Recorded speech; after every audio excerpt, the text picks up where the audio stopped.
second chances, right? I mean, don't we all kind of like that idea? That everyone deserves another shot, a chance to, make things right? But what happens when that second chance involves someone who, well, let's just say, didn't just make a mistake, but really orchestrated a whole scheme? A scheme that, frankly, turned the lives of a lot of students and families upside down. That's a tough one. It really is. And that's exactly what we're diving into today.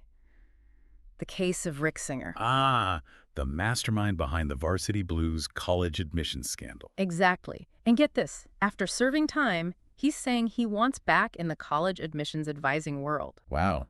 Legitimately this time, though, right? That's what he's saying. So that's our big question today. Can someone like Singer, who pulled off such a massive fraud, really transition to, actually ethical practice? And what does this whole attempted comeback and how people react to it say about the college admission system itself? Right. Because it makes you wonder, is the system itself set up in a way that allows this kind of thing to happen?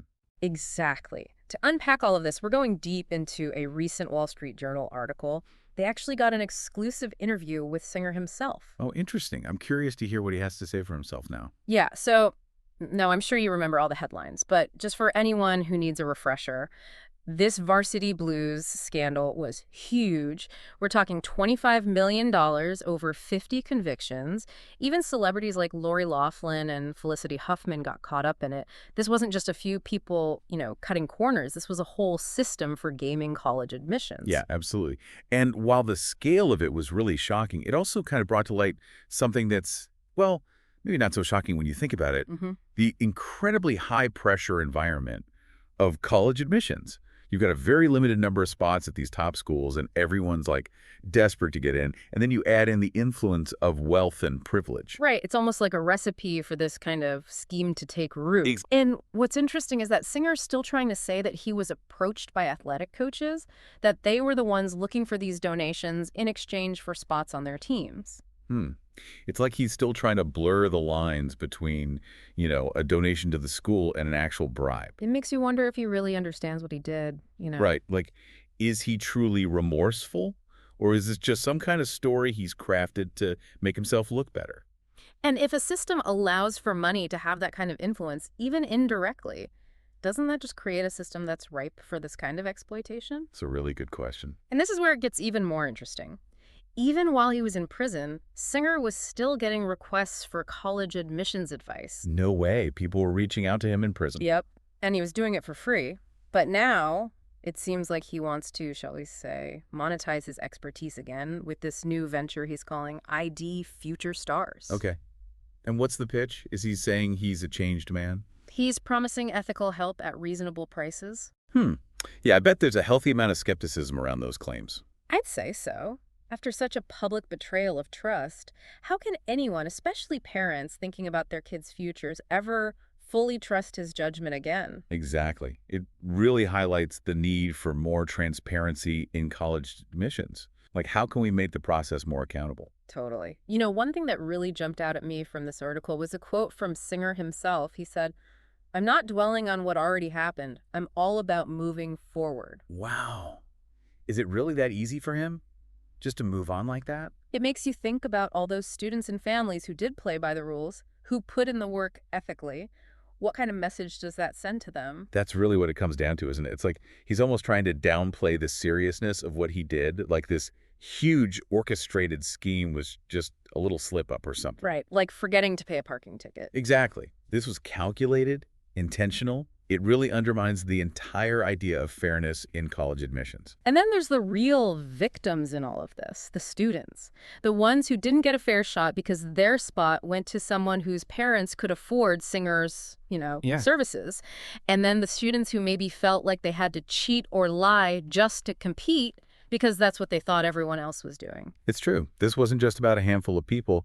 The ripple effects are still being felt. Absolutely. And it makes you wonder, what are we really saying about a college education if it can just be bought and sold like this? What happened to merit, to dedication, to potential? That's the question, right? What's it all about in the end? It really is. So let's say you're a parent right now, in the thick of the whole application process. Your kid has their heart set on one of these schools that was caught up in the scandal. What advice would you give them? What should they be asking to make sure they're not even unintentionally, supporting a system that rewards this kind of behavior? That's tough because there's no easy answer. Yeah. I think the first thing is to just acknowledge that this wasn't an isolated incident. The things that led to it are still there. Yeah. So as a parent, you have to be informed. Don't just rely on the brochures and the websites. Talk to actual students, connect with faculty, really get a feel for the culture of the school. Do your own research, basically. Exactly. And don't be afraid to ask the hard questions. Like, what are they doing to prevent something like this from happening again? How are they addressing things like equity and access in their admissions process? What kind of support do they offer students who might be struggling or feeling pressure to cut corners? So it's about being your child's advocate, but also about engaging with the system and making sure they're being held accountable. Yes, exactly. Okay, so we've talked a lot about the system, but let's circle back to Singer for a second. This article mentions he's already gearing up for this ID Future Stars thing, even though he's still finishing up his sentence. What do you make of that? I mean, it takes a certain kind of confidence, let's call it, to go through something like that, to be exposed on such a huge scale, and still think you can come back to the same game. Right. It's almost like he thinks none of it even mattered. And that's what worries me. If he's not taking a hard look at himself, if he's not really wrestling with the harm he's caused, how can he possibly have learned anything? And if he hasn't learned, how can he turn around and say he's going to offer ethical guidance? It's like the definition of insanity, right? Yeah. Doing the same thing over and over and expecting a different result. Exactly. And we're not talking about something insignificant here. We're talking about young people's lives, their futures. That's a lot of responsibility. And frankly, I'm not sure Singer has earned the right to ask for that trust again. Yeah, it is kind of unsettling. It makes you wonder, is this a pattern we see more broadly? Do we forgive and forget too easily, especially when money and power are involved? That's a really good question. It does make you wonder, doesn't it? Is there something about our culture? Maybe we're so focused on second chances that we forget about the fact that the playing field wasn't level in the first place. It's like we're almost too quick to forgive, especially when someone has that kind of, I don't know, aura of success around them. That's a good point. And it makes you think about how we define success in the first place. Are we putting too much emphasis on getting into the right school, getting the right job, and not enough on the things that actually matter, like integrity, hard work, and actually learning something along the way? It's like we're creating this pressure cooker environment that almost pushes people towards these shortcuts. Exactly. And then we turn around and act surprised when someone cracks under the pressure. It's like, come on, we need to take some responsibility here too. Absolutely. So we've got this system that seems to kind of encourage this kind of behavior, and then you've got Singer, who's determined to jump right back into the thick of it. It really makes you wonder, what makes someone like that tick? I mean, after everything that happened, is it really just about the money? Or is there some other need he's trying to fulfill? Maybe a need for validation, or even, dare I say, redemption.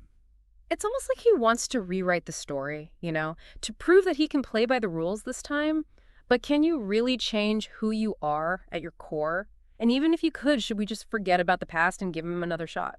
And that's the big question, isn't it? Because forgiveness is one thing, but trust is something completely different. Especially when we're talking about something as important as a child's education. That trust has to be earned. Absolutely. So let's just put it out there to our listeners. What do you think? If Rick Singer goes ahead with this ID Future Stars thing, should he be allowed to advise families again? And what would it take for you to actually trust him? It's a question we all need to grapple with, not just as individuals, but as a society. How do we create a system that's fair, transparent, and actually supports all students in reaching their full potential?